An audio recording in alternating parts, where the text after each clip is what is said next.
Hello friends, welcome to another new video. আমি সোমনাথ রয়েছি তোমাদের সাথে। তোমরা দেখছো SD tutorial guide YouTube channel. আজকে আমাদের এসডি টিউটোরিয়াল গাইড ইউটিউব চ্যানেলের 1,20,000 পরিবার সংখ্যা কিন্তু কমপ্লিট হয়েছে। অর্থাৎ এখন আমরা 1,20,000-এর পরিবার, অর্থাৎ একটা বৃহৎ পরিবার।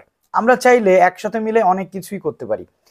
তো 2023-24 সেশনে পিজি অ্যাডমিশন শুরু হতে চলেছে আগামী 1 সেপ্টেম্বর 2023 থেকে, এবং আমি আপনাদের জন্য প্রি পিজি অ্যাডমিশনের যে গাইডলাইন বা প্রি পিজি অ্যাডমিশনের সেশন কিন্তু অলরেডি শুরু করে দিয়েছি, যেখানে আমরা Bardhaman university, Rabindra Bharati university, Calcutta university, ওদিকে যাদবপুর ইউনিভার্সিটি, কল্যাণ ইউনিভার্সিটি, বিদ্যাসাগর ইউনিভার্সিটি, তারপরে বাঁকুড়া ইউনিভার্সিটি থেকে শুরু করে একাধিক ইউনিভার্সিটি, বিদ্যাসাগর ইউনিভার্সিটির তথ্য আমি শেয়ার করে দিয়েছি। সেই ভিডিওগুলো তোমরা দেখলে মোটামুটি তোমাদের সামনে একটা ধারণা পরিষ্কার হয়ে যাবে যে 2023-এ ভর্তি হতে গেলে তোমাদের কি কি যোগ্যতা লাগবে, কি কি বিষয়গুলো রয়েছে।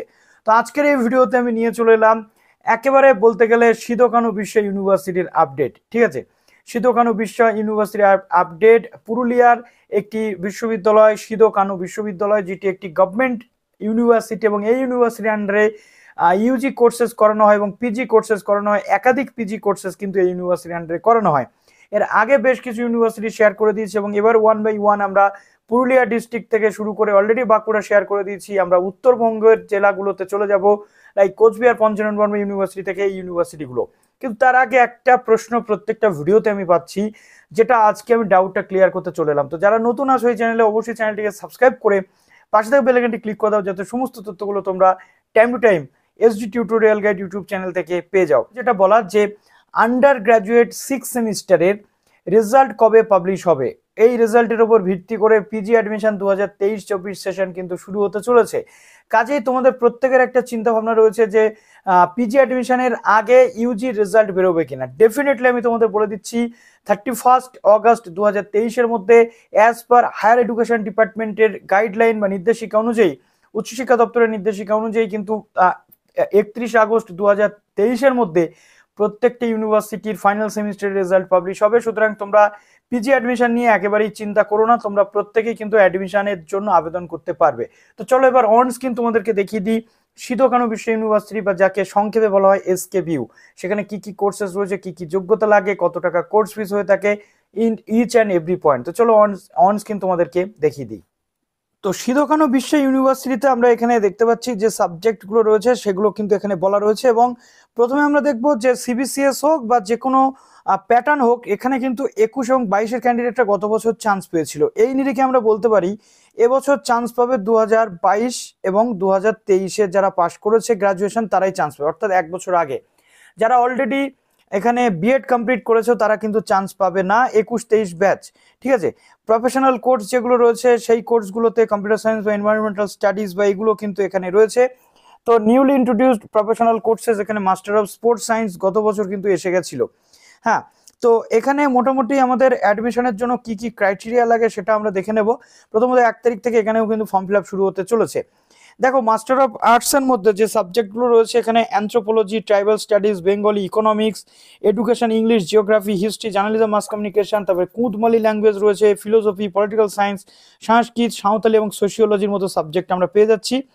এমএসসির ক্ষেত্রে biotechnology, botany, chemistry, computer science, তারপরে এনভায়রনমেন্টাল সায়েন্স রয়েছে, mathematics, physics, geology, anthropology, tribal studies, economics, geography এবং সাইকোলজির মতো সাবজেক্ট রয়েছে। এছাড়াও এখানে কমার্স পড়ানো হয়, তার সাথে সাথে এমবিএ অর্থাৎ master of business administration, LLM পড়ানো হয়, লাইব্রেরি ইনফরমেশন সায়েন্স এবং bachelor of library information science এবং master of library information science, এটা ইন্টিগ্রেটেড কোর্স, সেটাও কিন্তু করানো হয়ে থাকে। মাস্টার ইন পারফর্মিং আর্টসও রয়েছে, ভোকাল হিন্দুস্তানি এবং ভোকাল রবীন্দ্রসঙ্গীত। এছাড়াও মাস্টার অফ স্পোর্টস সায়েন্স কিন্তু রয়েছে। এর মধ্যে দেখো 80% সিট যারা এসকেবিইউ থেকে কমপ্লিট করেছে তারা পাবে, এবং 20% সিট আদার ইউনিভার্সিটি, যেমনটা আমি তোমাদেরকে বলেছি। এবং honours graduate of other university with 3 year major relevant subject এখানে দরকার। এবং এখানে প্রোগ্রাম কোর্সের স্টুডেন্টরা যারা পাস করেছে 21 এবং 22, 60% মার্কস পেলে তারা কিন্তু পিজি কোর্স বা ডিসিপ্লিন 1-এ যদি তাদের সেই সাবজেক্ট থাকে, এই ইউনিভার্সিটি একমাত্র ইউনিভার্সিটি যেখানে প্রোগ্রাম গ্রাজুয়েটরাও কিন্তু চান্স পেয়ে থাকে। যেখানে বলা হচ্ছে যে ডিসিপ্লিন 1 অর্থাৎ ডিএসসি 1-এর যে সাবজেক্ট থাকবে সেই সাবজেক্ট নিয়ে কিন্তু এখানে স্টুডেন্টরা পড়তে পারবে। সাবজেক্ট ল এবং মাস্টার অফ স্পোর্টস সায়েন্সে 100% সবার জন্য সমান সিট থাকবে।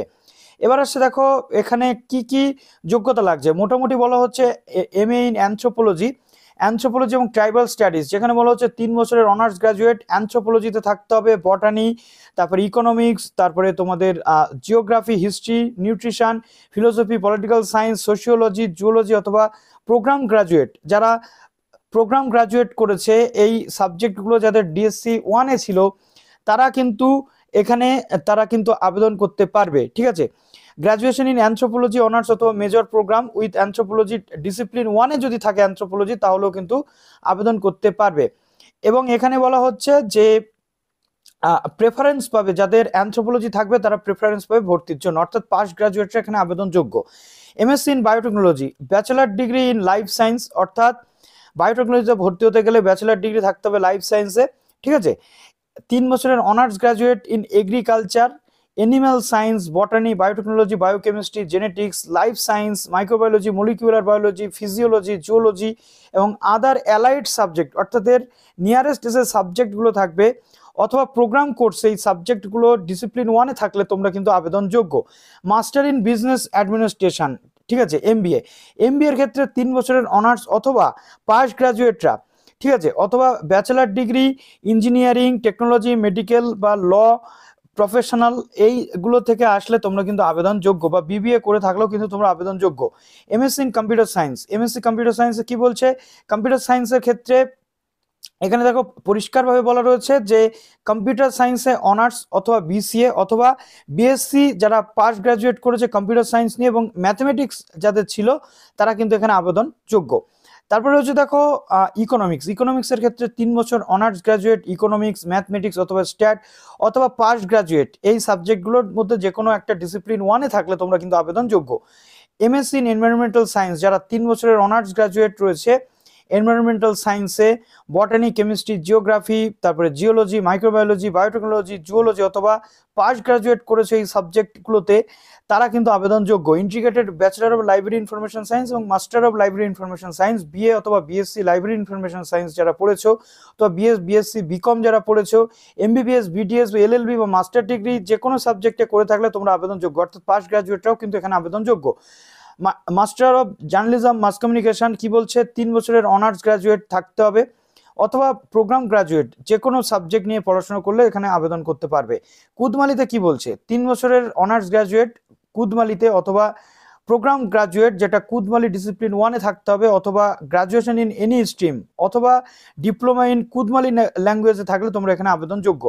এলএলএম এ বলছে 3 বছর অথবা 5 বছরের লয়ের কোর্স করে থাকলে তোমরা আবেদনযোগ্য। এবার বলছে মাস্টার ইন পারফর্মিং আর্টস, ঠিক আছে, ভোকাল, হিন্দুস্তানি অথবা রবীন্দ্রসঙ্গীত, 3 বছরের অনার্স গ্রাজুয়েট মিউজিকে থাকতে হবে অথবা প্রোগ্রাম গ্রাজুয়েট মিউজিকে থাকলে তোমরা কিন্তু আবেদনযোগ্য, অথবা যে কোনো শাখা থেকে গ্রাজুয়েশন কমপ্লিট করলে 3 বছরের যদি মিউজিকে ডিপ্লোমা কোর্স করা থাকে তাহলেও তোমরা আবেদনযোগ্য। ফিজিওলজিতে বলছে বিএ অথবা বিএসসি অনার্স, এটা সাইকোলজিতে বলছে এমএসসি ইন সাইকোলজি করতে গেলে বিএ অথবা বিএসসি অনার্স সাইকোলজিতে যদি তোমার থাকে তুমি আবেদনযোগ্য। সোশিওলজিতে বলছে 3 বছরের অনার্স গ্রাজুয়েট যেটা sociology, anthropology, economics, history, philosophy, political science অথবা প্রোগ্রাম গ্রাজুয়েট অথবা পাস গ্রাজুয়েট ডিসিপ্লিন 1-এ এই সাবজেক্টগুলোর মধ্যে যে কোনো একটা থাকলে তুমি এখানে আবেদনযোগ্য। ওকে, এবং এখানে বলা হচ্ছে যে যদি তোমার সোশিওলজি থাকে তাহলে তুমি অগ্রাধিকার পাবে। মাস্টার ইন স্পোর্টস সায়েন্স কি বলছে, ব্যাচেলার ইন এনি স্ট্রিম, অর্থাৎ যে কোনো শাখাতে তুমি যদি গ্রাজুয়েশন করে থাকো কিন্তু প্রেফারেন্স দেওয়া হবে কাদের, যারা বিপিএড করেছে বা বিপিই করেছে অথবা গ্রাজুয়েশনে ফিজিক্যাল এডুকেশন ছিল তারা কিন্তু এখানে আগে সুযোগ পাবে। MA, MSC of other courses, 3 year honours, ঠিক আছে, অনার্স এখানে তোমার থাকলে অথবা পাস গ্রাজুয়েট থাকলে তুমি কিন্তু আবেদন করতে পারছো। Not for professional course, master in biotechnology, business administration, computer science, environmental science, তারপরে এই সাবজেক্টগুলোতে এখানে কিন্তু মোটামুটি তোমাকে এই বিষয়গুলো বলে দেওয়া হচ্ছে। এবং অ্যাপ্লিকেশন এখানে তোমার বলা হচ্ছে no bar application for more than 3 subject, অর্থাৎ কোনো রকমভাবে 3টে সাবজেক্টের উপরেও কিন্তু তুমি আবেদন করতে পারছো, কোনো প্রবলেম কিন্তু এখানে হবে না। এবং এখানে বলা হচ্ছে যে for above mention professional course there is no restriction on year of passing, অর্থাৎ প্রফেশনাল কোর্স যেগুলো রয়েছে এই প্রফেশনাল কোর্সগুলোর ক্ষেত্রে কোনো বছরের কোনো বিষয় থাকবে না, অর্থাৎ 2020, 21 নাকি 22-এ পাস করেছে এরকম বিষয় না, যে কোনো সালে পাস করে আসলে তোমরা আবেদন করতে পারছো।